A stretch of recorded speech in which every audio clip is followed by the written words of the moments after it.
अपना लाडो के हरदिया लगाओ रे सखी, अपना लाडो के हरदिया लगाओ रे सखी, लगाओ रे सखी, हाँ लगाओ रे सखी, आओ रे सखी, हाँ लगाओ रे सखी, आई शुभ घड़ी मंगल गीत गाओ रे सखी, अपना लाडो के हरदिया लगाओ रे सखी, अपना लाडो के हरदिया लगाओ रे सखी।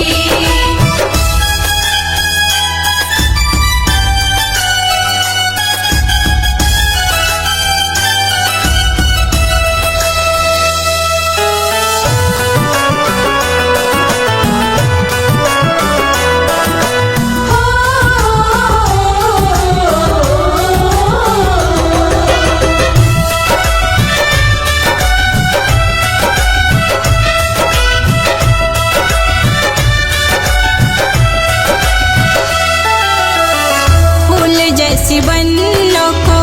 ऐसे न सताओ जी, धीरे धीरे सखियाँ सब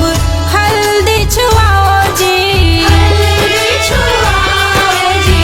हल्दी छुआओ जी। फूल जैसी बन्नों को ऐसे न सताओ जी,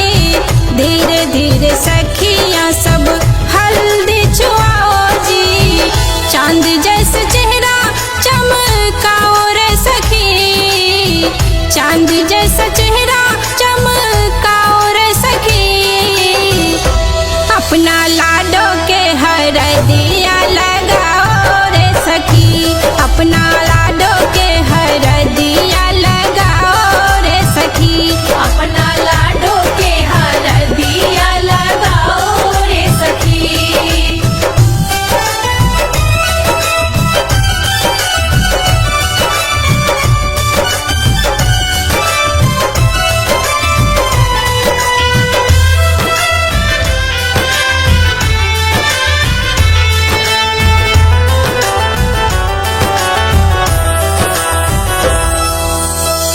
अम्मा चाची भाभी फुआ चुम चुम चुमाओ जी, बिटिया को आशीष दो प्यारे लुटाओ जी, प्यारे लुटाओ जी, प्यारे लुटाओ जी। अम्मा चाची भाभी फुआ चुम चुम चुमाओ जी, बिटिया को आशीष दो प्यारे लुटाओ जी, लागे न नजर काजल